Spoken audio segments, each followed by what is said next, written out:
welcome to Virtual Concert Hall's live music channel. My name is Chris Au and I have with me the co-founder of Virtual Concert Halls, Anna Ospenskaya. Welcome. Hello everyone. Thank you, Chris, for having me on this program. And we will be your hosts for today's show. This is part 4 of the documentary of Beethoven Symphony No. 5, written and narrated by Lawrence Rapchak, created by New Media Productions Worldwide and Virtual Concert Halls, and produced by Architects of Music. And this absolutely incredible collaboration has been possible because it is our collective passion to be connected to musicians and audiences in real-time musical performances and events from around the globe.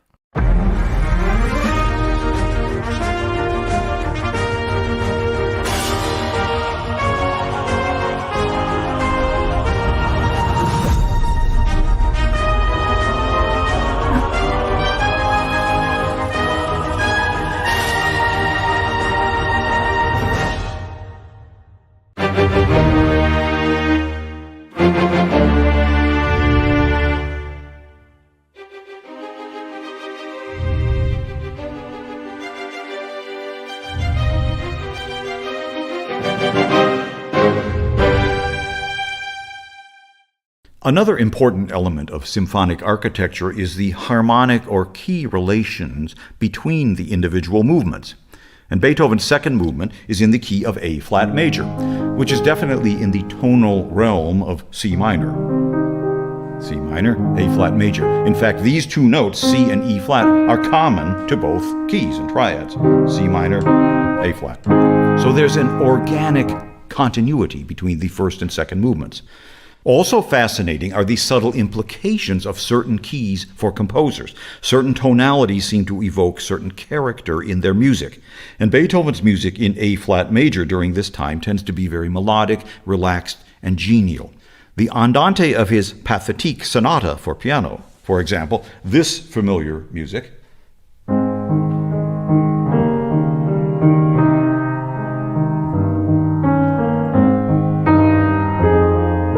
which, like the Fifth Symphony's second movement, also follows a tempestuous C minor first movement. Then there's Beethoven's Opus 26 piano sonata in A flat, which begins not with an energetic allegro, but with a surprisingly laid-back theme and variations on this theme.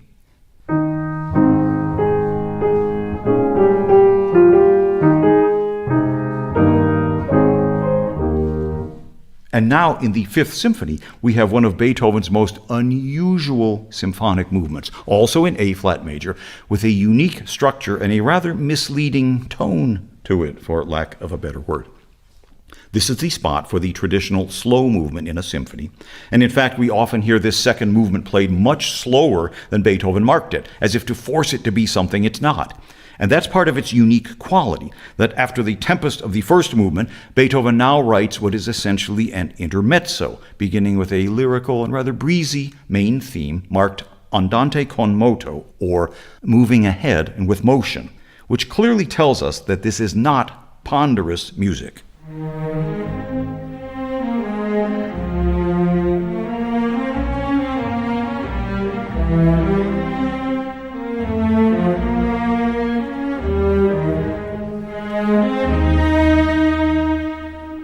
So there's the main theme of the second movement. And like the A-flat piano sonata that I played, this second movement is also a theme and variations. It's also in a flowing triple meter, that is 3/8 notes to a bar, and they both include a florid variation of the theme. In the sonata, we have this.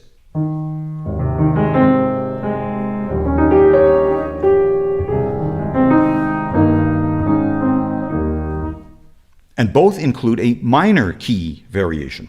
Again, in the sonata,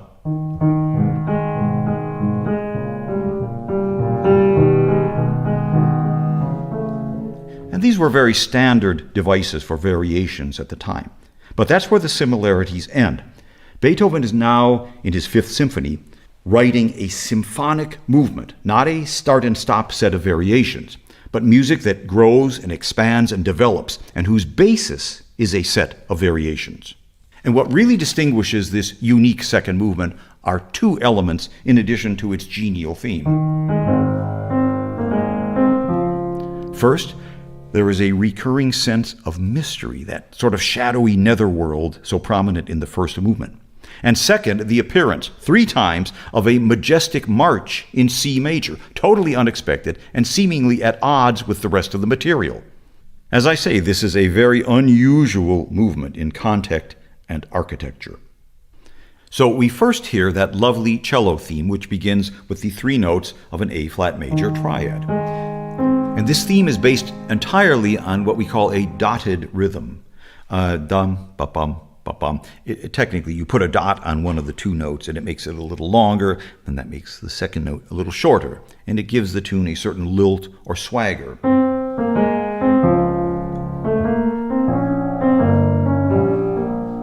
And for all its loveliness, this theme is remarkably bare. It's just the melody in unison, violas and cello, with only a solitary pizzicato bass line underneath. But together, the shape of the melody and the bass gives us enough that we can sort of fill in the harmonies on our own. Here's C major. And the theme ends with this same dotted rhythm on an A-flat triad, which is odd since it almost introduces a slight military fanfare element into this gentle music. And this cadence is now repeated twice, first by the full string section, and then, like a gentle echo, repeated by the woodwinds, which then continue like so, very gently, with a little cadence. And the strings respond now with a variation of this woodwind phrase, complete with the same cadence.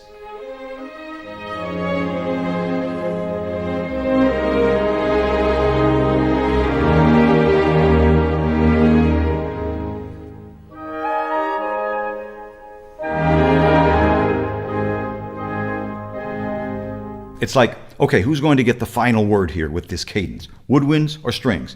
But they end together. And thus ends the first theme. Wow, it's just stunning, isn't it? How he composes such an amazing piece with all these different kind of elements all added up within the first 16 measures. It's really wonderful. Absolutely. And this insight into the details, Yeah. even though it may seem like maybe very technical and who really cares, right?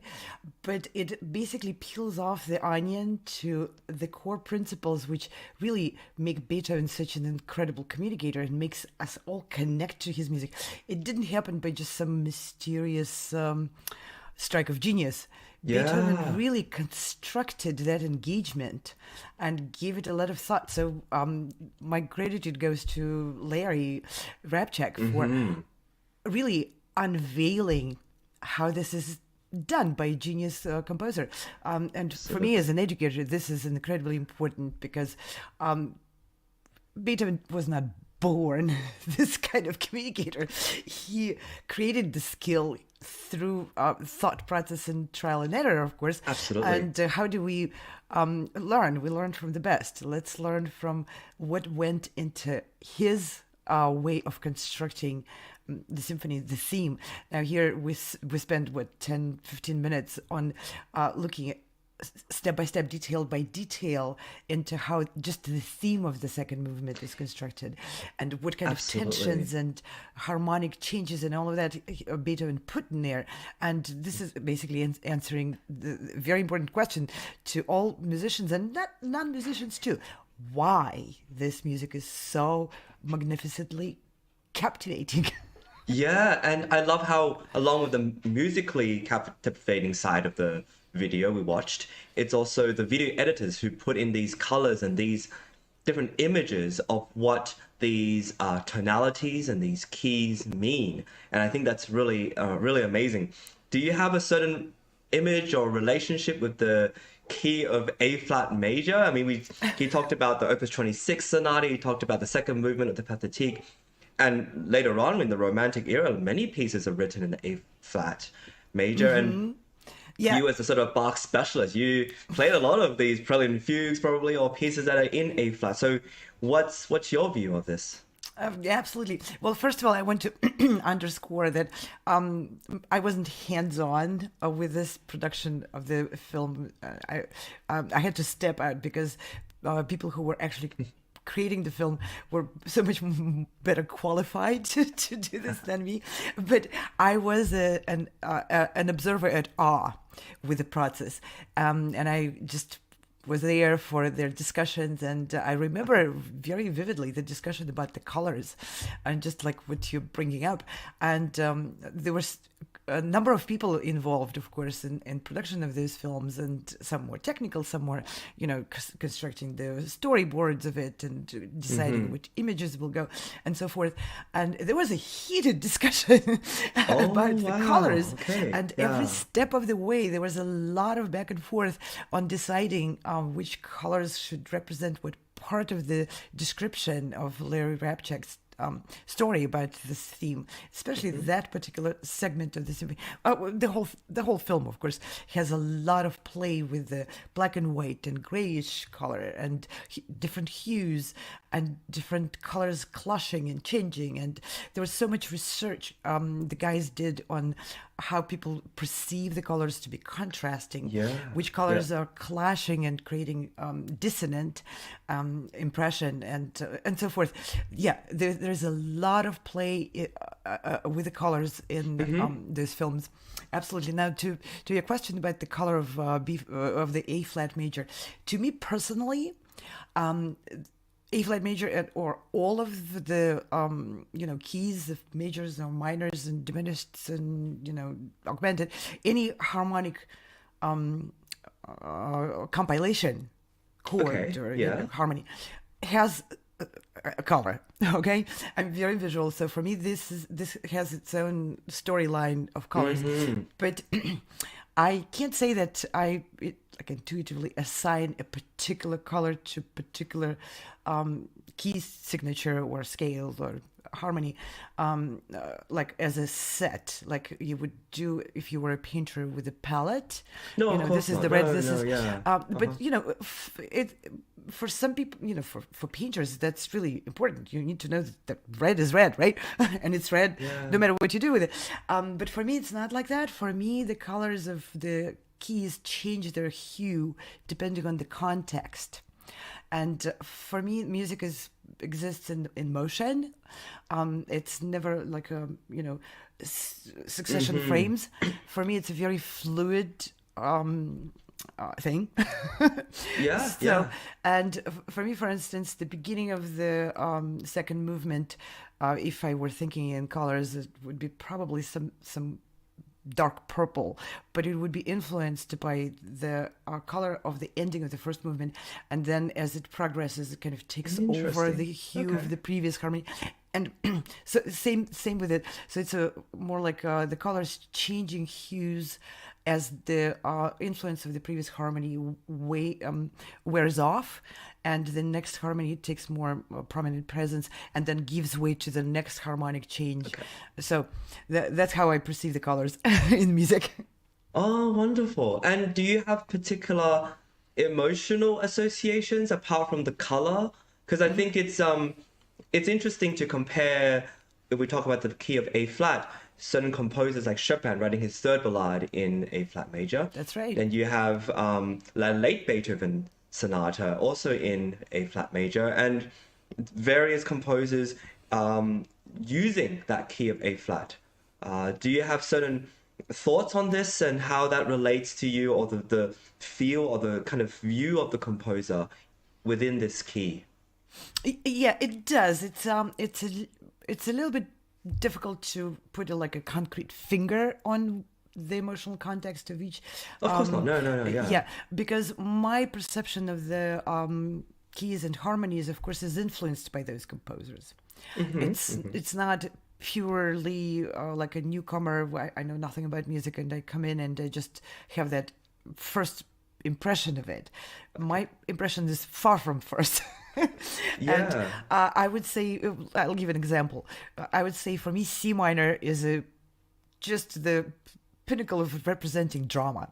But I'm very well aware that part of that emotional connection with the C minor is definitely influenced by Beethoven, because that's how he used C minor throughout his entire creative life, including, all the way to the late Yes, of sonatas course. and all. Yeah. So, yeah. So maybe I'm preconditioned by people like Beethoven to perceive C minor as a key of drama, or maybe he used C minor to represent drama because it's a dramatic key.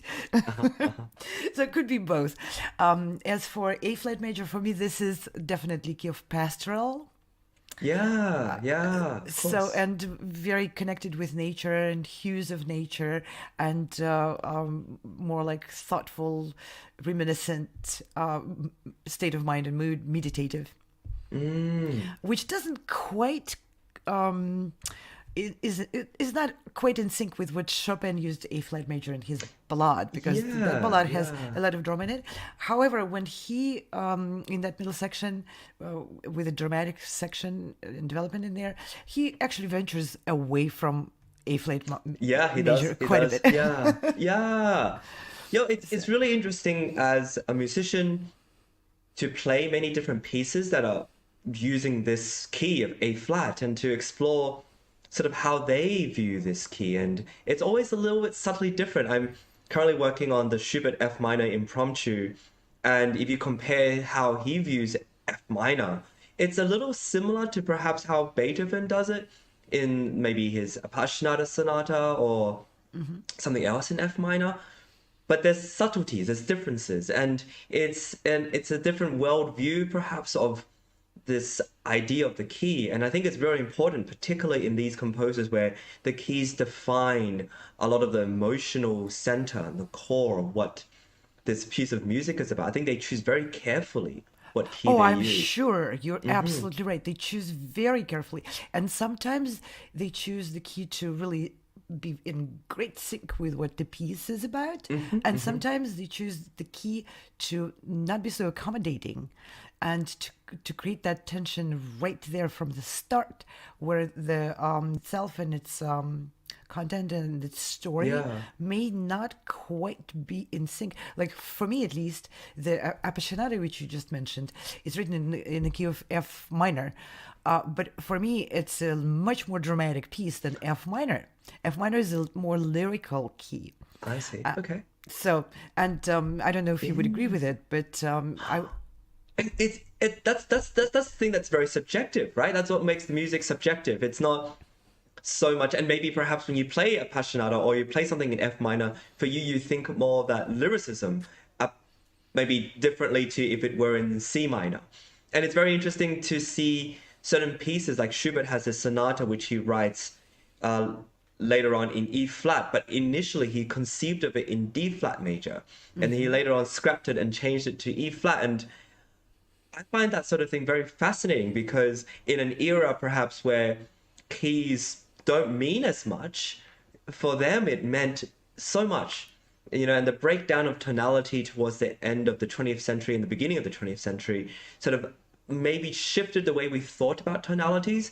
And so bringing it back to the video where we have these colors that are associated with certain keys, where we have different images and different associations later on in the next couple of parts, you have these aerial shots of German villages or Austrian villages, and this pastoral, like you said, it's very clear that it's linked, that there's a sort of a connection between the key that the composer uses and the sort of emotional or imagery associations that come into it. So yeah. Oh, definitely. Music evokes wide scope of imagination and imagery, and of course, it's one thing to perceive that as a receiver of what the composer wrote, and have your own form your own relationship with what the composer wrote and what key he used and all that. But it's a different thing to be on the other side of the fence in there and to be creating those pieces, because when you're creating, you can't have a enormous global data to tell you which keys people perceive how. No, So no. you sort of have to do it empirically.